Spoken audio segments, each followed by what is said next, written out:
So Sidi Ahmad ibn Hanbal radiallahu anhu, he saw Allah subhanahu wa ta'ala 99 times in his dream. And in one of them, he was asked, of all of the things that draw a slave near to Allah, which one is the greatest? And he said, and Allah answered him, recitation of Quran. And he said, Ya Allah, with understanding or without understanding? And Allah subhanahu wa ta'ala, according to the Imam, answered him, بِفَهْمٍ أَوْ بِغَيْرِ فَهْمٍ, with understanding or without understanding? In other words, even an ajami who doesn't understand what they're reading, they're drawing close to Allah with the Quran. So in Sahih al-Bukhari, the Messenger of Allah sallallahu alayhi wa sallam said, the likeness of the one who remembers Allah and that doesn't is like the living and the dead. That's the analogy in the dunya. Somebody remembers Allah is hayy, qalbuhu hayy, his heart is alive, so he's alive. And the one who doesn't remember Allah, qalbuhu mayyit, so he's mayyit, his heart is dead, so he's considered dead. And in a hadith, it's a good hadith, it says, make remembrance of Allah until they say he's a madman. Because what these mad people do is they talk to themselves all the time. So if you see a person remembering Allah all the time, they look outwardly very similar to people walking around talking to themselves. So if somebody who doesn't know what he's doing, like if some of these non-Muslims see you walking down the street doing dhikr, they'll think maybe he's crazy, he's talking to himself. So that's what the hadith means. And the Messenger of Allah sallallahu alayhi wa sallam in another hadith which is also sound, and it's in different narrations, Al-Hakim relates to Imam Malik. Should I not tell you what the best of all of your actions is, and the most pure in the sight of your Lord, and the most exalted in all of those things that you do that are in degrees, it has the highest degree, and better for you in spending wealth of gold and silver, and better even that you go out and meet your enemy in jihad, and by going out and meeting them, you strike them and they strike you, you kill them and they kill you. They said, of course, tell us, Ya Rasulullah. Zikrullah ta'ala, remembrance of Allah. And in explanation of that hadith, because you say, how could that be better than jihad or something like that? The ulama, radiallahu anhu, say, zikrullah is a ghaya. It's the end. That's why we were created, to remember Allah. Whereas jihad and everything else is a wasila, it's just a means. And there's no means in the world that's better than the end.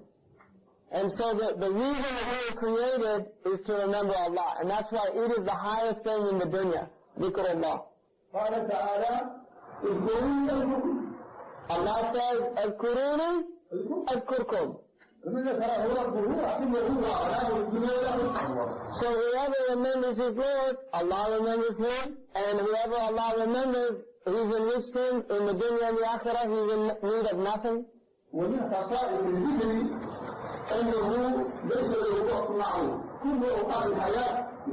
And one of the things about dhikr, which is not the same as other ibadah, like hajj or siyam or things like that, or prayer even, is that dhikr can be done in all of your acts, and there's no specific time that limits it.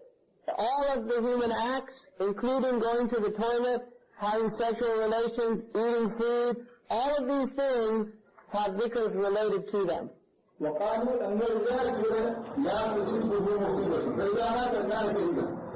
they say that the one who's in a state of remembrance with Allah, he's never afflicted by a calamity, ever.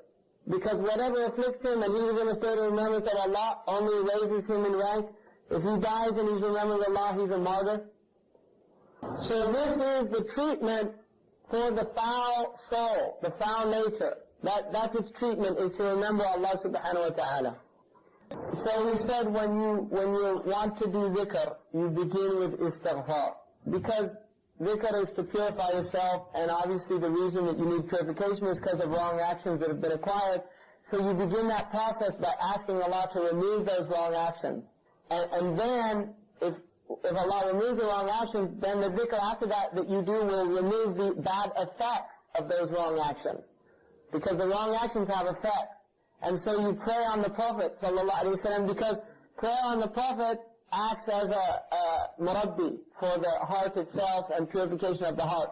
which is why also most of the later ulama all encouraged those two specifically because of the wrong actions that so many of us are engaged in, but also because by ijma' of the ummah, the only dhikr that's absolutely guaranteed to be accepted by Allah is salah ala nabi. Anybody who says Allahumma salli ala Sayyidina Muhammad, it's maqbool. So Allah subhanahu wa ta'ala commanded a command that He Himself began with, which you don't see that anywhere else in all the things Allah has commanded us to do. He doesn't begin with it except prayer on the Messenger of Allah. So Allah Himself said, Inna Allah wa malaikatuhu, and then He seconded it with His angels. They do this. And then Allah said, Ya ayyuhalladhina amanu, sallu alayhi wa sallimu taslima. Pray on the Messenger of Allah and do taslim, Allahumma salli ala Sayyidina Muhammad wa sallam. So whoever pray on the Prophet ﷺ one time, Allah prays on him 10 times according to the Sahih Hadith. And he said, whoever Allah has prayed on 10 times, what else do they need in this world and the next? So, just pray on the Habib sallallahu alayhi wa sallam, marra wahida. Allahu Akbar. So the Prophet sallallahu alayhi wa sallam said that prayer upon the Messenger of Allah is light in this world, light in the grave, and then light on the sirat. So in other words, it will give you light, guidance, in when you need it. It will give it in the grave, it will make your grave light instead of dark, and then it will make the sirat light so you can see to get across it. Light in the heart. So he said, no one else we've been commanded to pray on the Prophet ﷺ. And therefore when you pray on the Prophet, and that's why usually it's good to begin with the actual ayah, because by beginning with the ayah, then you're actually, it's called imtithal amrillah. You're in fulfilling the command of Allah subhanahu wa ta'ala. And you have to do it as a wajib at least once in your life to fulfill that command. But you can do it every single time that you do the prayer on the Prophet. The one who prays on the Prophet ﷺ, he should have the same adab that would he have if he's remembering Allah subhanahu wa ta'ala. It's mandub for him to be in wudu. It's mandub for him to be facing the qibla. It's mandub for him, so those things that are mandub for prayer are mandub for prayer on the Messenger of Allah sallallahu alayhi wa sallam. And also istihbar, that's what he said. And then that you have istihbar of the Messenger sallallahu alayhi wa sallam, that you pray as if you were in his presence. You should, in the same way that when you pray to Allah, you pray as if you're in the presence of Allah, كَأَنَّكَ تَرَاهُ مِنْ تَكُنْ تَرَاهُ مِنْ يَرَاكَ. That's ihsan. With the prayer on the Prophet sallallahu alayhi wa sallam, you should pray as if you were in the presence of the Messenger of Allah sallallahu alayhi wa sallam. These are courtesies of the prayer, the adab, that you do when you do the prayer on the Prophet sallallahu alayhi wa sallam, like you're going to pray. These are mandubat, adab, that you should do. Tahara, siwak, cleaning the mouth, perfume, things like that. These are all good things to do. So every dhikr has things that are appropriate for that dhikr. So for instance, when you say La ilaha illallah, what's appropriate for it is that you negate other than Allah subhanahu wa ta'ala, and that you negate shirk completely. That's appropriate for La ilaha illallah. If you say Alhamdulillah, then what's appropriate for that is that you are reminded of the constant overflowing bounty from Allah subhanahu wa ta'ala of His blessings. Because He's Mahmoud. There's hamd for ihsan and for the things that Allah has done for you. And then if you say La hawla wa la quwwata illa billah, then what you should be doing is you should have a takhallus, which is a removal or completely disengaging from any power or any strength. You're basically admitting that you have no power and no strength before Allah subhanahu wa ta'ala when you say La hawla wa la quwwata illa billah. And therefore when you pray on the Prophet sallallahu alayhi wa sallam, what's appropriate for it is that you are aware of the presence, that you bring the presence of the Messenger of Allah as if he was before you, and all the wonderful things that he did, the guidance that he's given us, and all of those things that we owe to him as our wasila for teaching us La ilaha illallah, for teaching us about Allah subhanahu wa ta'ala, and then to remember that it is Allah subhanahu wa ta'ala himself that gave prayer on this Messenger of Allah and his angels, and that you're participating in something that Allah himself says that he has done and his angels. So another thing about dhikr that you should avoid is what's called lahan, which is an incorrect pronunciation.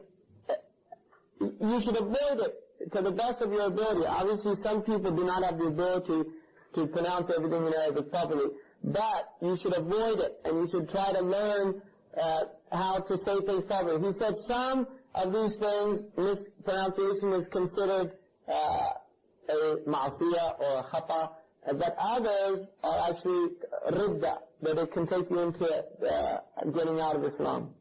So the ajami, for instance, like people can't pronounce bad and ra, things like that. They don't make a tamyiz, they say like zalin instead of balin. Those people, if they really can't pronounce it, there's a thaqal in their tongue, a heaviness, that's ma'dur. He has an excuse by sharia. If he's done all that he can to not pronounce it like that, and yet he's still incapable, then he's ma'dur, and he still would do the dhikr, even though it's pronounced incorrectly, and he gets the reward, and there's no wrong action that is entailed by doing that. And then one of the greatest of the worship is meditating on the creation of Allah subhanahu wa ta'ala. So Allah subhanahu wa ta'ala makes mention in the Quran of those people who remember Allah subhanahu wa ta'ala standing, reclining, and on their standing, sitting, and on their sides, reclining on their sides. And then he says, those who reflect on the creation of the heavens and the earth. And so Allah has coupled with fikr, or tafakkur. So it's said that the action of the heart, which is tafakkur, that's why the heart is there to be able to do this tafakkur. The action of the heart is better than all of the actions of the limbs. And this is why in one narration there comes a tradition that says to reflect for one moment's reflection is better than a year of ibadah. So he says that the signs of reflection are four directions. One of them is reflection in the signs of Allah, and another is reflection in the creation of Allah and its signs, and this leads to love. So that leads to love, by reflecting in the signs that Allah has made and in His creation, and the sign that the creation indicates about Allah, leads to love of Allah, because you see all that Allah has done for the human being. And then the next one is reflection in the promise of Allah, of the rewards that Allah subhanahu wa ta'ala has promised for His creation, and those signs that are related to that. And its sign leads to a desire of akhirah and of these things. Because Allah promised you Jannah, so the sign that you've reflected on that promise is that you have a raghbah, you have a desire for Jannah. And then there's also reflection in the punishment that Allah subhanahu wa ta'ala has promised creation, and the sign of that is that there is rahbah, or fear, engendered, so the person avoids disobedience. And then there's also reflection in the rude nature of the self, the jafa of the self, the harshness of the self towards Allah, despite Allah's ihsan to him.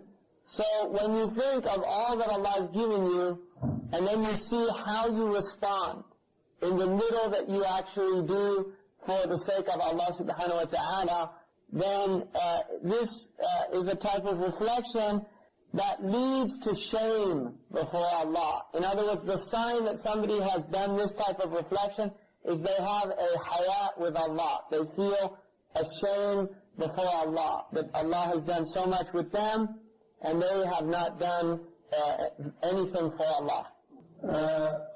So the heart is the thing that differentiates between good and evil, and the source of all of these matters is related to the inrushings that occur to the heart.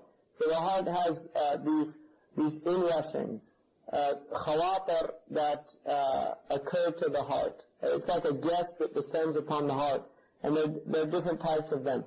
Inshallah, because we're not going to unfortunately have much time with Sheikh Khatri, so we'll just open it up for the last section, about 15 minutes before we pray Asr, for some questions. People have questions. So the question that Qais asked was about people like now what they call mutasawwifa. Imam al-Maqari differentiate between Sufiya and mutasawwifa. Mutasawwifa are people that يدعون الصوفية. They claim to be Sufis. And so one of the signs often of those people is that they'll do a lot of dhikr of Allah, but they ignore wajibat. And so he asked what's his opinion, and the Sheikh said that the first and foremost obligation on every human being is to learn knowledge before anything. And a human being is nothing until he's learned the fard ayn. He has no maqam, nothing with Allah. He's nothing. It's like an animal. He's the same. Because Allah has commanded him with a very minimal amount of taklif to learn how to do certain things. And the fard ayn, if he hasn't learned them, then he's living the life of just like worse than animals, because he's astray and he's not doing anything to get out of his error.